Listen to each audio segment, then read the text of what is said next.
Esa mañana, nadie imaginaba lo que estaba por suceder. El sol apenas comenzaba a calentar las piedras del templo.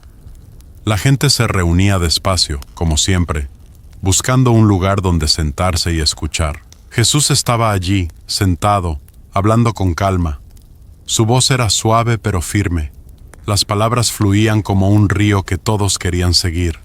Había paz en ese lugar, pero la paz no duraría mucho. De repente, se escucharon pasos rápidos. Muchos pasos, voces alzadas. El murmullo de la multitud se detuvo. Todos voltearon a mirar. Un grupo de hombres atravesaba el patio del templo con furia en sus rostros. Venían arrastrando a alguien, una mujer. Sus manos la sujetaban con fuerza. Ella tropezaba, intentaba mantenerse de pie, pero ellos la empujaban sin piedad. La tiraron al suelo, justo frente a Jesús. El polvo se levantó alrededor de ella. Su cabello cubría parte de su rostro. Temblaba, no levantaba la mirada. Sabía lo que venía, todos lo sabían. En esos tiempos, una mujer sorprendida en adulterio podía ser apedreada hasta morir. Esa era la ley, y esos hombres traían las piedras listas. Pero algo no encajaba en esta escena. Los hombres no miraban a la mujer con dolor ni con tristeza. La miraban con desprecio, pero sus ojos verdaderos no estaban puestos en ella. Estaban puestos en Jesús. Él era el objetivo real. Ella solo era la excusa. Querían atraparlo. Querían hacerlo caer en sus propias palabras. Si Jesús decía que la perdonaran, dirían que iba contra la ley de Moisés. Si decía que la apedrearan, perderían al Maestro de amor y misericordia del que todos hablaban. Era una trampa perfecta. Uno de los líderes religiosos dio un paso al frente. Su voz era alta, calculada para que todos escucharan. «Maestro», dijeron, «esta mujer fue sorprendida en el acto mismo de adulterio. La ley de Moisés nos ordena apedrear a estas mujeres. Pero tú, ¿qué dices?». La pregunta flotó en el aire como una espada lista para caer. Todos guardaron silencio. La multitud miraba a Jesús. Los acusadores miraban a Jesús. La mujer, desde el suelo, no se atrevía ni a respirar, y Jesús no respondió. No gritó, no se levantó furioso, no señaló a nadie. Simplemente se agachó, se inclinó hacia el polvo del suelo y comenzó a escribir con su dedo. Nadie sabe exactamente qué escribió. Algunos dicen que escribió los pecados de los acusadores.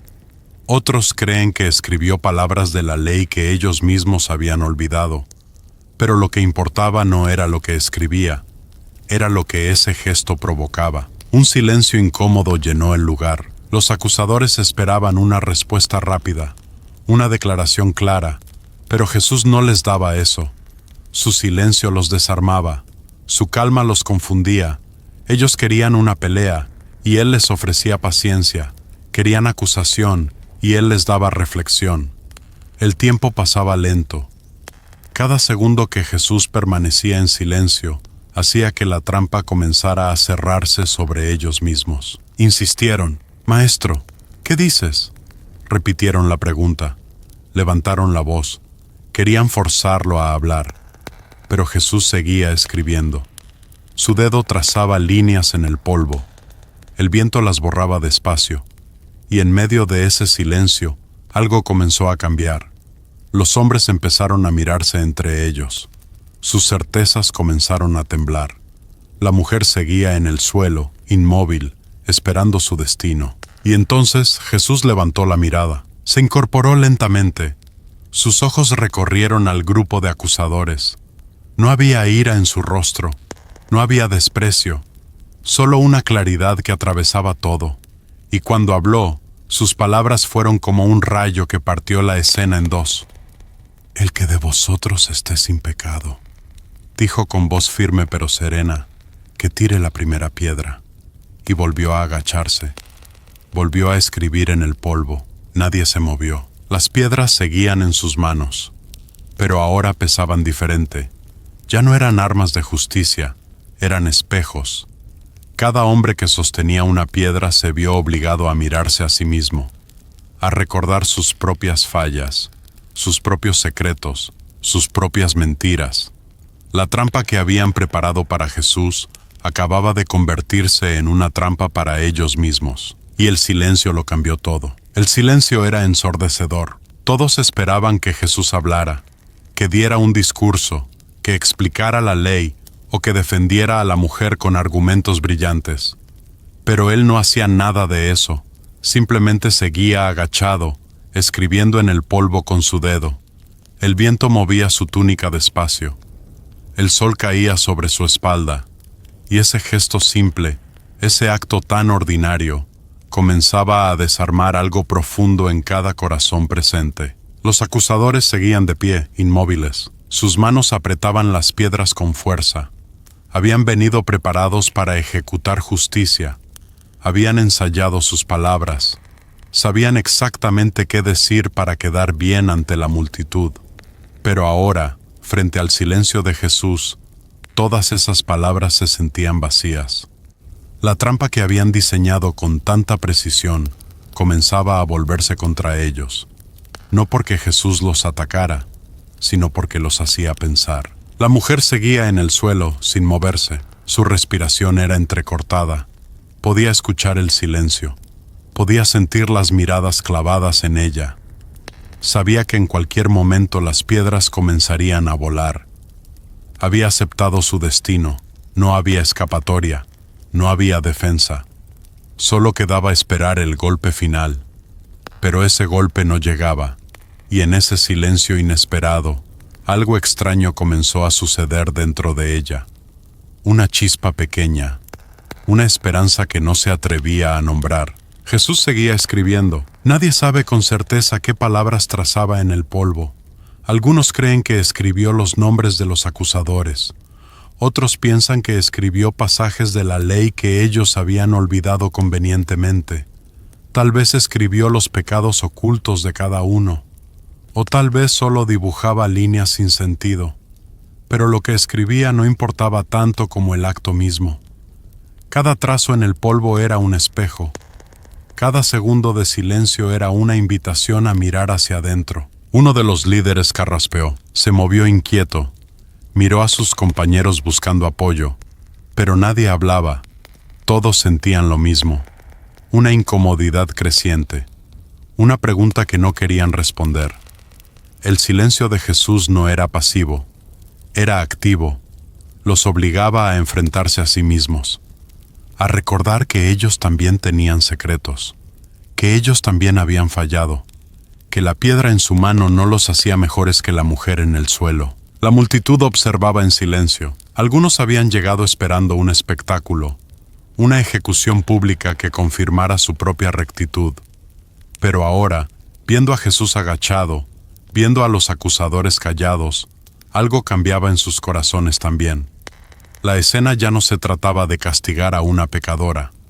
Se trataba de algo mucho más profundo, de la diferencia entre la justicia que destruye y la justicia que restaura, de la diferencia entre condenar y comprender. Entonces Jesús levantó la cabeza. Lo hizo despacio, sin prisa. Sus ojos recorrieron el grupo de hombres que lo rodeaban. No había juicio en su mirada, no había condena, solo una claridad que atravesaba todas las máscaras, una verdad que no necesitaba gritos para ser escuchada. Y cuando abrió la boca, sus palabras fueron como un bisturí que corta limpio y preciso. El que de vosotros esté sin pecado, dijo con voz tranquila pero firme, que tire la primera piedra. Y volvió a agacharse, volvió a escribir en el polvo, como si nada hubiera pasado, como si acabara de decir algo completamente ordinario.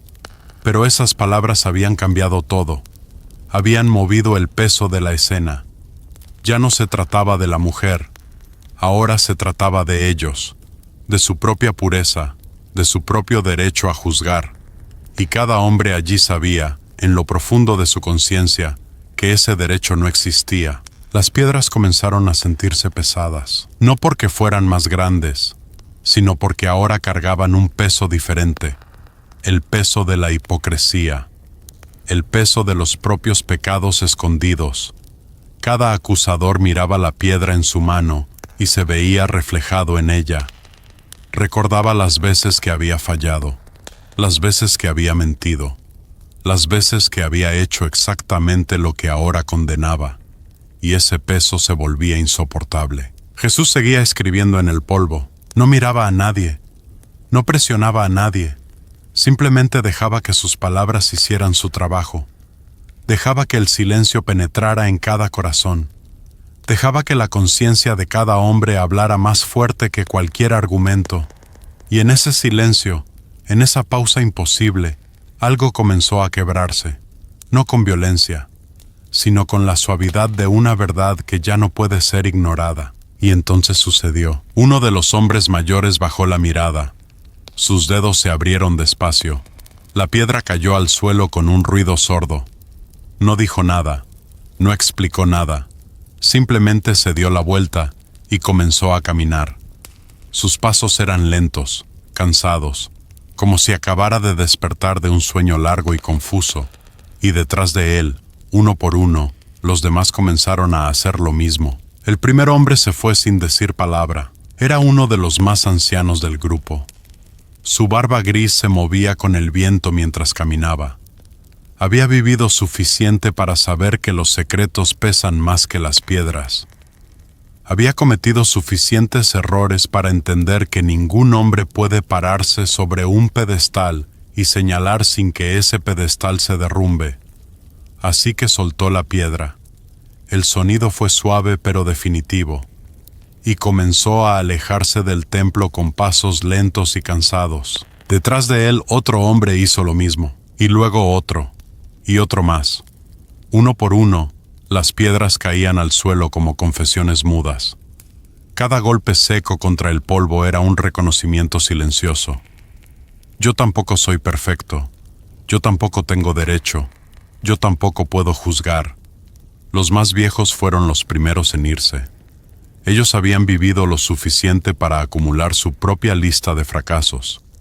Sabían que la memoria es larga y que nadie sale limpio cuando se revisan los archivos del pasado. Los más jóvenes tardaron un poco más. Miraban a los mayores alejarse y sentían la presión de quedarse, de mantener la postura, de defender la causa. Pero las palabras de Jesús resonaban en sus mentes como un eco que no podía ser silenciado. El que esté sin pecado, sin pecado. Esas palabras desarmaban cualquier argumento, porque todos sabían la verdad. Todos habían fallado en algún momento. Todos habían cruzado líneas que prometieron no cruzar. Y aunque quisieran negarlo, sus conciencias gritaban más fuerte que su orgullo. Una piedra más cayó al suelo, luego otra. El círculo de acusadores comenzó a deshacerse como niebla bajo el sol. Algunos se iban rápido, casi corriendo, como si huyeran de algo invisible pero real. Otros caminaban despacio, con la cabeza baja, reflexionando sobre lo que acababa de suceder. No había enojo en sus rostros, solo un cansancio profundo. El cansancio de quien ha cargado una máscara durante demasiado tiempo y finalmente se la ha quitado. Jesús seguía agachado, escribiendo. No levantó la mirada para ver quién se iba o quién se quedaba. No sonrió victorioso, no señaló a nadie. Simplemente permitió que cada hombre enfrentara su propia conciencia sin interferir. Su silencio era más poderoso que 1000 palabras. Su calma era más desarmante que cualquier acusación. Dejaba que la verdad hiciera su trabajo sin forzarla. Dejaba que cada corazón llegara a su propia conclusión. Y uno por uno, todos llegaron a la misma. La multitud observaba en silencio absoluto. Algunos habían venido esperando ver justicia ejecutada. Otros habían venido por curiosidad. Pero nadie esperaba esto. Nadie esperaba ver a los acusadores retirarse en silencio. Nadie esperaba que las piedras cayeran al suelo sin cumplir su propósito. Y en ese momento, algo profundo comenzó a moverse en cada espectador. Una pregunta incómoda, una reflexión inevitable. Si ellos no pueden juzgar, ¿quién puede? Si todos tienen secretos, ¿quién tiene autoridad? El último acusador miró su piedra por largo rato. Era joven. Tal vez pensó que podía resistir. que podía mantener la causa, pero la soledad de ser el único que quedaba pesaba más que la piedra en su mano. Miró a Jesús, miró a la mujer en el suelo, miró la piedra, y finalmente entendió que quedarse significaba declararse perfecto, y nadie podía hacer esa declaración y sostener la mirada. Así que soltó la piedra. El sonido final resonó como el cierre de un capítulo, y todos se fueron. El patio del templo quedó vacío. Solo quedaban las piedras esparcidas en el polvo. Cada una era un recordatorio de lo que pudo haber sido pero no fue. De la violencia que estaba lista para estallar, pero que se detuvo en seco. De la justicia que se convirtió en misericordia sin perder su peso. Las piedras yacían allí como testigos silenciosos de algo extraordinario, de un momento donde el poder de la verdad superó el poder de la multitud. La mujer seguía en el suelo inmóvil, no se atrevía a mirar, no se atrevía a creer. Había escuchado los pasos alejándose, había escuchado las piedras caer, pero no entendía qué significaba. ¿Era posible? ¿Realmente se habían ido todos? ¿Realmente no la apedrearían? Su corazón latía con fuerza. Sus manos temblaban contra el polvo. Quería levantar la cabeza, pero el miedo la mantenía paralizada. Miedo de que fuera una trampa. Miedo de que todavía viniera el golpe final. Jesús dejó de escribir. Se enderezó lentamente. Sus rodillas crujieron al levantarse. Limpió el polvo de sus manos con suavidad. Y entonces, por primera vez desde que todo comenzó, miró a la mujer. No con desprecio, no con lástima, sino con algo que ella no había visto en mucho tiempo: dignidad. La miraba como si fuera una persona completa, no solo un error, como si su pasado no definiera su valor, como si todavía hubiera futuro por delante. Y habló. Su voz era suave pero clara. Rompió el silencio como un amanecer rompe la noche. «Mujer», le dijo, «¿dónde están los que te acusaban?» La pregunta flotó en el aire, simple, directa, pero cargada de significado, porque no preguntaba dónde estaban físicamente. Preguntaba algo más profundo. ¿Quién tiene derecho a condenarte? ¿Quién puede señalarte sin señalarse a sí mismo? ¿Quién puede arrojar la primera piedra sin caer bajo el peso de su propia? La mujer levantó la cabeza despacio. Sus ojos recorrieron el patio vacío, las piedras en el suelo, la ausencia de sus acusadores. Y por primera vez en toda esa mañana terrible, un pensamiento imposible cruzó su mente. Tal vez había esperanza, tal vez esto no era el final. Tal vez, contra todo pronóstico, había una salida. Miró a Jesús con ojos llenos de lágrimas que no habían caído todavía, y con voz quebrada, apenas un susurro, respondió: «Ninguno, Señor». Y todo estaba a punto de cambiar de nuevo. «Ninguno, Señor». Esas palabras salieron de sus labios como un suspiro de alivio y asombro mezclados. La mujer seguía arrodillada en el polvo, pero algo había cambiado en su postura. Ya no estaba encogida por el terror. Ya no esperaba el golpe mortal. Había levantado la cabeza, había mirado alrededor y había confirmado lo imposible.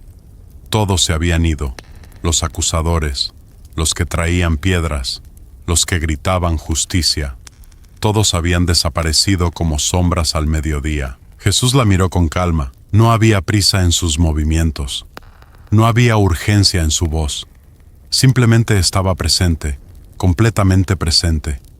Y en esa presencia había algo que ella nunca había experimentado. No era lástima, no era desprecio disfrazado de misericordia. Era algo más profundo, era respeto, era dignidad. La miraba como si su pasado no fuera lo único que la definía, como si todavía hubiera futuro, como si todavía hubiera esperanza. «Ni yo te condeno», dijo Jesús. Palabras, solo palabras, pero cambiaron todo. «Ni yo te condeno». El único que tenía derecho a juzgar, el único sin pecado, el único que podía arrojar la primera piedra sin hipocresía. Ese mismo decidió no hacerlo, no porque el pecado no importara, sino porque la persona importaba más. no porque la justicia fuera opcional, sino porque la misericordia era más poderosa. Y en ese momento, la mujer sintió algo que no había sentido en años: libertad. Pero Jesús no se detuvo ahí, porque la libertad sin dirección se convierte en confusión, porque el perdón sin transformación es solo una pausa temporal.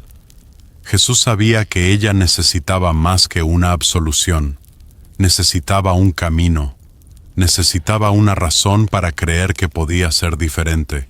Así que añadió algo crucial, algo que convertiría ese momento de gracia en un punto de partida. Vete, le dijo con firmeza pero con amor, y no peques más. No era una amenaza, no era una condición para el perdón que ya había dado. Era una invitación a dejar atrás lo que la había destruido, a no regresar a los mismos patrones que la habían llevado al suelo del templo, a no conformarse con sobrevivir cuando podía vivir de verdad. Jesús no la condenaba por su pasado, pero tampoco la dejaba atrapada en él. Le ofrecía algo mejor, un futuro donde sus errores no tuvieran que definirla para siempre. La mujer se puso de pie lentamente. Sus piernas temblaban, no por miedo esta vez, sino por el peso de lo que acababa de recibir. Una segunda oportunidad que no merecía pero que se le había dado de todos modos. Un perdón que no había pedido pero que se le había ofrecido gratuitamente. Una dignidad que había perdido pero que acababa de ser restaurada. Se limpió las lágrimas con las manos sucias de polvo. Miró a Jesús una vez más. Y en sus ojos había algo nuevo: gratitud, asombro y una determinación frágil pero real. Se dio la vuelta y comenzó a caminar. Cada paso la alejaba del lugar donde casi había muerto. Cada paso la acercaba a una vida que todavía no sabía cómo construir, pero que ahora era posible. La multitud la veía irse en silencio, algunos con alivio, otros con confusión. Nadie sabía muy bien qué acababa de pasar. Solo sabían que algo extraordinario había ocurrido, que la justicia había mostrado un rostro que nadie esperaba, que el perdón había demostrado ser más fuerte que el castigo. Jesús se quedó de pie, mirando cómo se alejaba. No la siguió. No le dio instrucciones detalladas. No le entregó un manual de vida nueva. Simplemente la dejó ir. Porque la verdadera libertad no viene con cadenas de reglas. Viene con la confianza de que algo profundo ha cambiado. Viene con la certeza de que el amor es más poderoso que la condena. Viene con la esperanza de que el pasado no tiene por qué escribir el futuro. La multitud comenzó a dispersarse lentamente. Algunos se acercaron a Jesús con preguntas. Otros simplemente se fueron en silencio, procesando lo que habían visto. Nadie podía negar lo que había presenciado. Una mujer condenada a muerte había sido liberada. No porque su pecado fuera ignorado, sino porque alguien decidió que la misericordia era el camino correcto. No porque la justicia no importara, sino porque la restauración importaba más. Las piedras seguían en el suelo. Nadie las recogió. Permanecieron allí como recordatorio de la violencia que casi sucede pero no sucedió, del juicio que estaba listo pero se detuvo, de los acusadores que vinieron con certeza pero se fueron con dudas. Cada piedra era un testimonio silencioso de que algo más grande que la ley había operado ese día. Algo que la ley no podía contener, algo que la justicia humana no podía alcanzar. Y la historia no terminó ahí, porque esa mujer, cuyo nombre nunca conocimos, se convirtió en símbolo de algo universal, de todos los que han fallado y temen que ese fracaso sea su identidad final, de todos los que han sido señalados y juzgados sin misericordia, de todos los que necesitan creer que todavía hay esperanza después del error. Su historia es la historia de cada persona que alguna vez necesitó una segunda oportunidad. Jesús no vino a condenar, vino a salvar. No vino a señalar, vino a restaurar. No vino a ejecutar justicia fría, vino a ofrecer gracia caliente. Y en ese patio del templo, con una mujer en el suelo y acusadores alrededor, demostró algo que el mundo necesitaba ver. que la misericordia no es debilidad, que el perdón no es ignorancia, que dar una segunda oportunidad no es aprobar el error, es creer en la transformación. La mujer siguió caminando hasta perderse entre las calles. Nadie sabe qué pasó con ella después, si cambió realmente, si construyó una vida diferente, si cumplió la invitación de Jesús. Pero eso no es lo importante. Lo importante es que tuvo la oportunidad, que cuando todos la habían desechado, alguien vio valor en ella, que cuando todos estaban listos para terminar su historia, alguien le ofreció un nuevo capítulo. Y eso lo cambió todo, porque al final, todos necesitamos eso. Todos necesitamos que alguien nos mire más allá de nuestro peor momento. Todos necesitamos que alguien crea en nosotros cuando nosotros mismos hemos dejado de creer. Todos necesitamos escuchar esas palabras: ni yo te condeno, vete y vive diferente, porque a veces la libertad que nadie esperaba es exactamente la libertad que todos necesitamos.